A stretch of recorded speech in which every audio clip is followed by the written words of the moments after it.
యాక్చువల్గా మీరు ఇన్ని జనరేషన్స్ క్రియేట్ చేయడానికి అసలు కారణం ఏంటి, మీ సంకల్పం ఏంటి? అంటే ఆవుకి రక్షణ లేదండి ఫస్ట్ పాయింట్.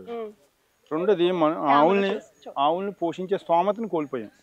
మళ్ళీ ఆ స్తోమత కల్పించాలంటే మనం ఒక్కొక్కడికి ఒక ఎకరం రాసేవాళ్ళంగా, పెద్ద పెద్ద ఇల్లు కట్టేవాళ్ళంగా. ఎందుకంటే భూమి మీద స్పేస్ లేదు.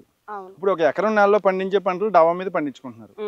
ఒక పెద్ద పెద్ద చెట్లు ఉండే స్పేస్ లేక కుండీలో చెట్టు కాయించుకుంటున్నాం. పెద్ద చేపల చెరువులో ఉండేవి అక్వేరియంలో చిన్న ట్యాంకులో పండి.